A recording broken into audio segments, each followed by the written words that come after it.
เอาชีวิตคืนมาบ่ได้อีหลีก็ในมื้อนี้เจ้านี้ไปหาคนใหม่อยู่ไปคือตายทั้งเป็นจากสิเห็นจังใด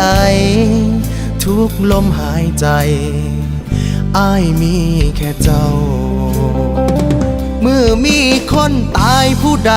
ก็ทราบว่าคนนั้นแม่นอ้าย